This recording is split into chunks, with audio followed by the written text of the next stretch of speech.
Tēnā rā koutou katoa. This was a presentation that I was meant to be doing for the New Zealand Musical Theatre Conference. Because of the situation with COVID-19, currently we're all in quarantine. We've been asked to do our presentations via video. Here I am. I hope you enjoy what I've put together. I've put a lot of work into this.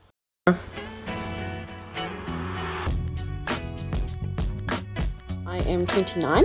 I'm a mother of 2. I have a 2-year-old daughter and a 3-year-old son. I'm a solo mother. I have a history of mental health issues, so I've experienced bipolar, both depression and manic episodes.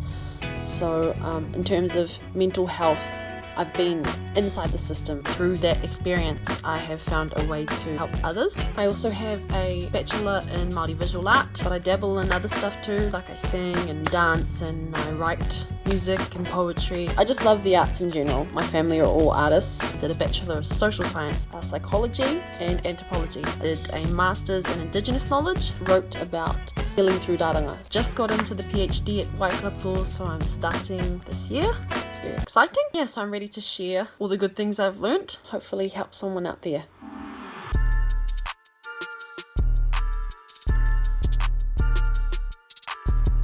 What is self-care?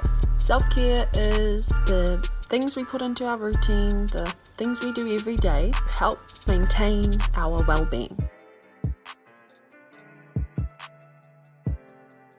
Can be exercise, physical activity, maintaining a good sleep routine. People underestimate the importance of a good sleep routine. Good sleep is essential for good self-care. Eating healthy. Everybody knows this, but not every. Lots of fruit, lots of veggies, lots of water, lots of unprocessed kai. Some people do meditation, some people do yoga, maybe go for a walk or just relax, watch Netflix for a little bit. That can be self-care too. Grooming is a form of self-care. Getting your hair done, your nails done, practicing a skincare routine. All of those things contribute to your self-care because they make you feel good. Not everybody visits the doctor. It can be expensive, bewildering for some, but taking the time to go to the doctor when you need to and also just for a checkup is important. All the things that are good for you, like reading, drinking tea, challenging your brain by learning something new, sometimes walking away from toxic friendships or avoiding situations that you know aren't going to be good. Maybe you don't realize it, but that is self-care also and something that people need to do. Knowing yourself, knowing what you're like when you're healthy is a good measure to know what you're like when you're not doing well. What isn't self-care? Binge drinking, smoking, recreational drug use. A lot of people think that is self-care. There's not self-care. Okay, might be fun, might enjoy it, doesn't mean it's good for you. Anything in excess can be bad, even things that you might think are healthy.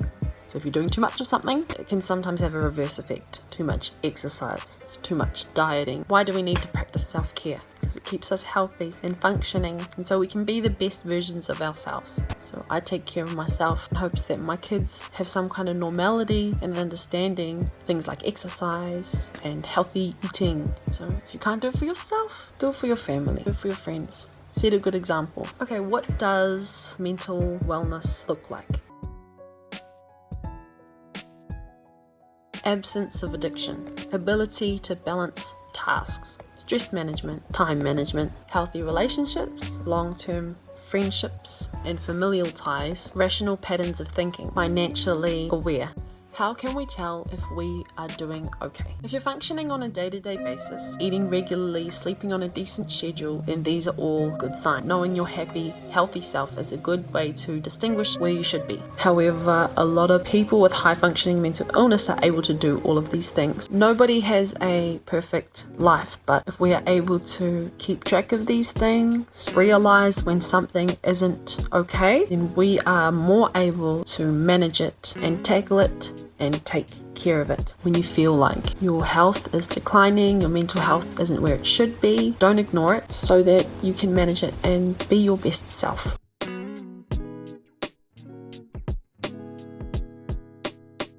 This is a hard discussion because every mental illness is different and everybody is different. Every person handles their challenges differently, but there are some things, some really good early warning signs. Sleep and appetite changes.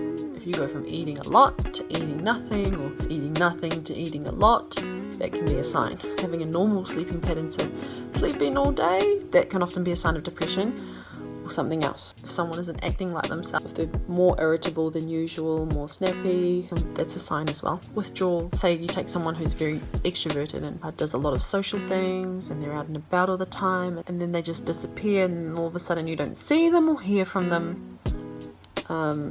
That's a sign. Definitely take notice of those when that happens. Even just sending a text can be helpful. A drop in functioning. So somebody who usually manages all of their life quite well, all of a sudden they would stop showing up to work on time or at all, not doing their tasks the way that they usually do. Maybe you can see that their self-care is slipping. Those are all signs. So this can be things like school. It might affect their schooling, might affect their work or social life. They might not turn up to some important events where you would expect them to be. Difficulty in performing familiar tasks. So say someone is usually really good at something and all of a sudden they're not able to do it the way they usually do. That can be a sign as well. Problems in thinking, concentration, memory, or logical thought and speech. Something along the lines of that. When a person, they're saying things that seem quite off. They're thinking things that don't make sense. That's a big sign. That's when mental illness really starts to show itself. When a person starts behaving increased sensitivity. So say they can't handle a lot of light or a lot of noise or a certain smell, and they avoid certain situations, that's a sign as well.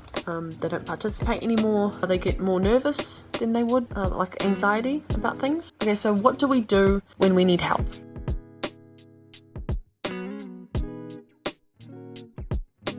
Talk to someone. It's very basic, but talking to someone means that you're giving yourself the social support, and social support is essential. The truth is, people actually want to know if you're not doing okay. People in your life want to be there for you. If you don't say anything, you make it quite hard. So say something. If you're not doing okay, tell somebody. And even just that can be a big relief, just having the conversation. I don't feel good. And then have a person have a coffee with you. It can make a huge difference, just having a friend to talk to or a family member. If you need medication to balance out this extra weight that you have to carry, then that's okay. There's nothing wrong with that. Eating healthy. What you put into your body is what you are. You are what you eat. So put good things in your body and you'll be okay. Exercise. Exercise is really important. You don't have to go for like a run. Any kind of movement is good for you. If you want to do yoga, if you want to do Zumba, or if you want to swim, anything. Any kind of exercise is good for you. Practice your hygiene and grooming. A shower does wonders. It's actually magical. Resist alcohol and drugs. And also make time for the things that bring you joy. For me, it's art. So do the things that make you happy.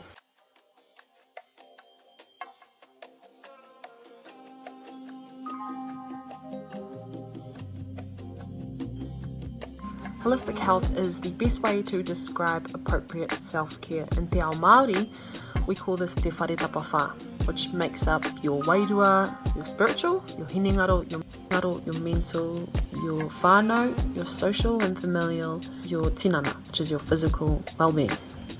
They are all important and they all impact each other. Holistic health is a balancing act, maintaining healthy relationships, connecting with people who are good for you, and encourage a healthy lifestyle. This is taha whānau. This is your social well-being.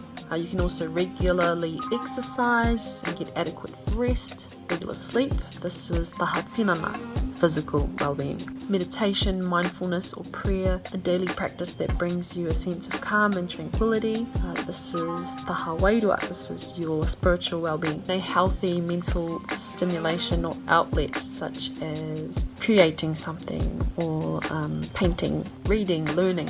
These are all good for you, and this is taha hinengaro. This is your mental well-being. Also, what comes under this umbrella is therapy, taking your medication if you need it, talking about what you're going through with your friends and family. Every aspect of te whare, they all come together, they affect each other. So if you're not doing well on one end, it's going to affect you in another. So they're all important.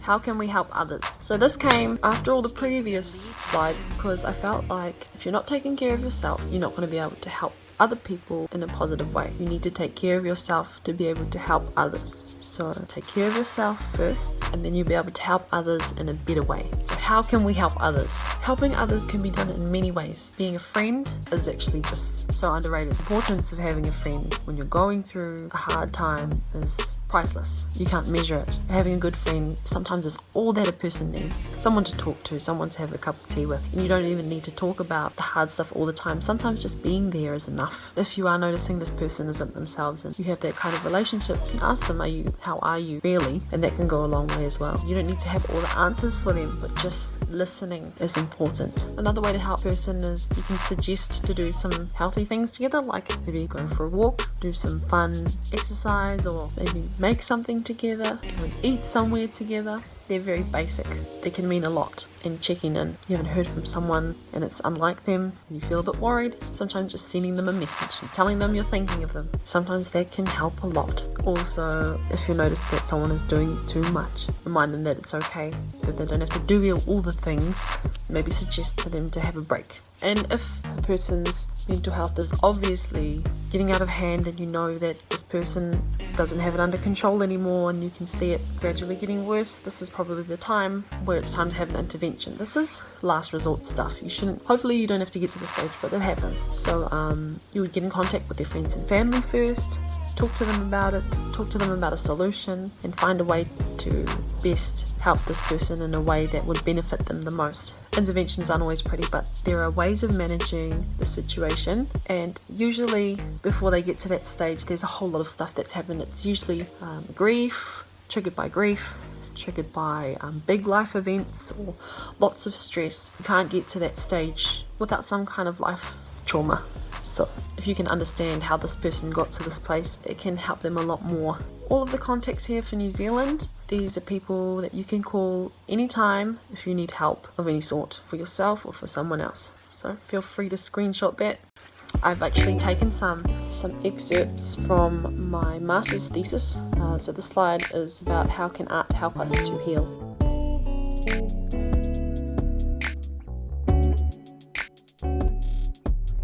How can art help us to heal? So art encourages the participant to experience growth. Art therapy engages different parts of the brain simultaneously and activates memory, coordination, and analytical ways of thinking. Art therapy for me is the ability to give life to outer, physical, seen realities from the inner, emotional, spiritual, and unseen. It is giving voice to things that are difficult to say. It is making the uncomfortable topics accessible by giving the hands tools and minds activities that can fulfill. Art is a form of communication. It is a safe place to say the hard things. Yeah, so I believe that.